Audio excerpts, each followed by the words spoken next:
And well, once upon a time, there was a young Mona Lisa, but she grew up. And what did she grow up to be? She grew up to be a beautiful, older, more mature woman, being sought after by an extremely handsome man. And during this story, in which I'm going to tell you a little of, there was a man that his name was Leonardo da Vinci. And he believed that he was completely, madly in love with Sali. He also was in love with Melzi Francisca. Sali lived with Leonardo da Vinci till 1518, and Melzi lived till 1519. Leonardo da Vinci, during his time of life, took the painting that's on the left, the duet, and he put his whole diary in this hidden. A hidden code in which has taken me well over 5 years to try to break. I broke a lot, and for me to consider it a lot is about 1% of his work. He has millions of paintings within the Mona, and the same he has within the MIDION. There are builds that come out to be, but I'm going to show you what is in both paintings, which I have well over 3,000 documents regarding it, if you follow my other YouTubes. But I want to really push this because as religious as I am, he has Jesus Christ. And when you actually blow up this and really get into it, you'll find out that he has all the disciples all the way wrapped around it in his own different stylist way that than the Last Supper itself. And then when you actually take a look at it, it looks like the Last Supper in many other different ways. And he displays each individual into their cartoon of what they are. It is so complex that it is to where I can't get into every single detail without having somebody write it down, because it becomes a book. And I did do a book. It was called Passion of Love. And before we get into that, let's get into what we're here to see. In this area right here above her left eye is where Jesus Christ is. You're going to find it right in here. And to see that image is going to be when it's blown up 1 inch off the ground canvas. This is what it's going to be. In her area that we're pointing at is Jesus. And this is a cartoon dog built out of 100 little items, looking at this cowboy looking guy with his arm up. And there's words that go across. There's many different meanings. It goes further. He actually has his name spelt out in here. But that's not what I'm after. Let's just show you the Jesus one.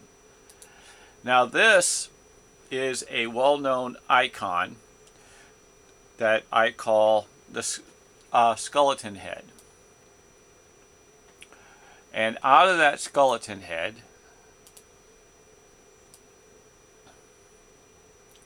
when it's blown up,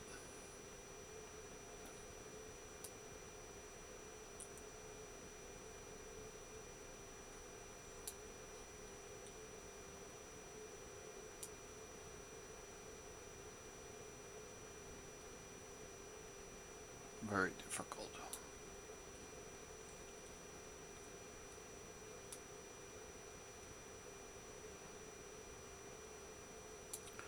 What a little far.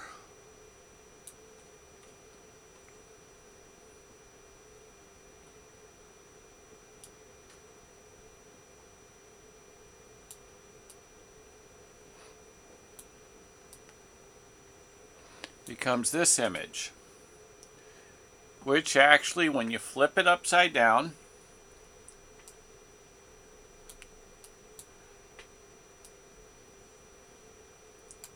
it becomes this image when you blow it up.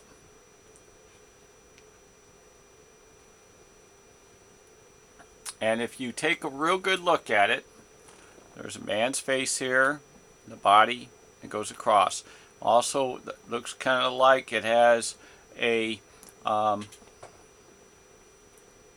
graduation hat with an eye, and kind of like an animal looking this way as a whole. And then there's also little characters of each one that builds this.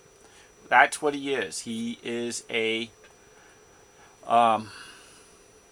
comic.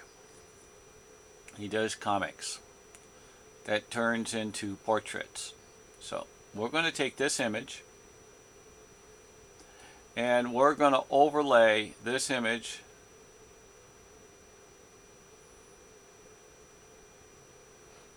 got to scoot it over for you, my apology.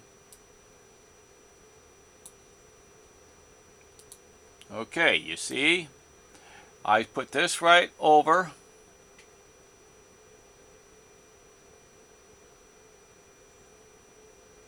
I have to stretch it.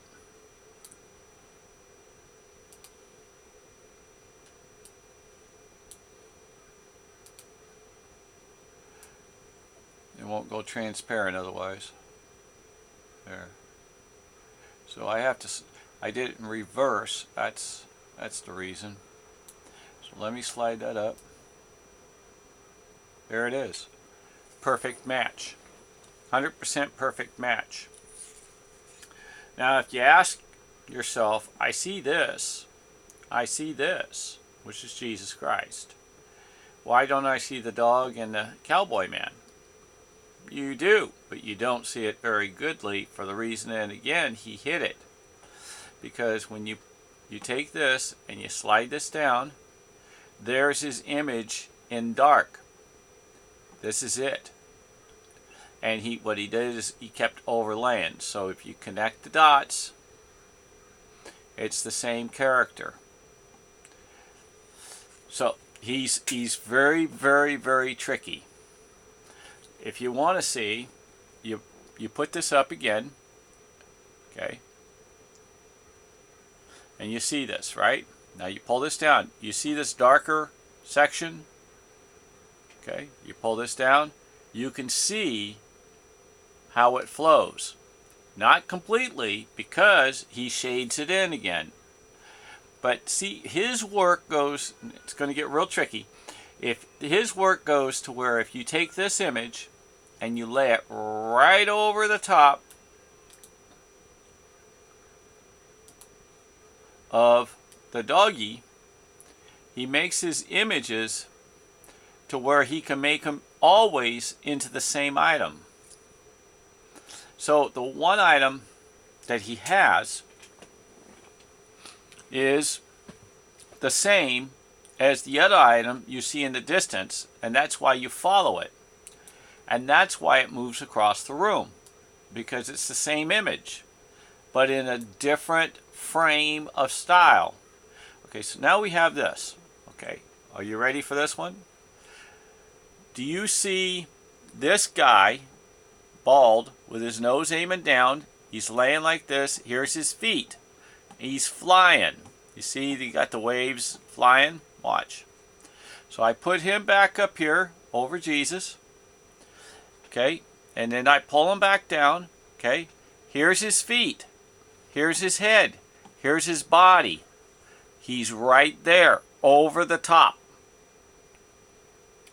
He's the same guy. So this marking came out stronger than this one for you to see. But if you really look, you'll see some looking like words running around in here in dark color that you have to really squint or study. But if you pull it on up, he's got them written all over. So if you go above Jesus, you'll see a curve. Watch. Boom. You see a curve. You see this point? See this point? He hides his work under different ways of chemicals. Okay, so there's the facts. I'll prove you that this is the Mona. Okay, that's what we've been working on. I prove that this is the lady of my painting. Now, I need you guys to do me a favor. I've mentioned it on my other previous YouTubes, and I have to make sure you guys don't forget. Please subscribe and give me a thumbs up and pass it on to your friends. I need the YouTube money to continue my work of the studies. I would love to go to some of the art schools and help out some of the kids on don't give up on your imagination. Leonardo da Vinci had a large imagination. And we're still talking about this man. And we're going to talk about him a lot more because this guy was beyond genius. If I was to continue this YouTube, it would go on till the day I die for 25 solid years more, if I'm allowed to live that long, through God's wish. And I probably wouldn't be able to cover more than 5 to 10% of this full ordeal, which I've done. Now, I do love to have some help and individuals that would love to do it. And that's where you become to get deeper into it, because you can't be in it for the money, but I do need financial support. So I need a GoFundMe page, and I also need to sell some of my Camaros. And I have like 13 Camaros for sale, and they vary from 67 all the way on up to 83. My phone number, if you wish, you're looking for an old builder, it's completely builder, rolling chassis, 707-568-7022. Leave a message, or you can send it to my emails. And I want to say God bless the whole world, the universe, and the heavens, and you have a safe night. Amen.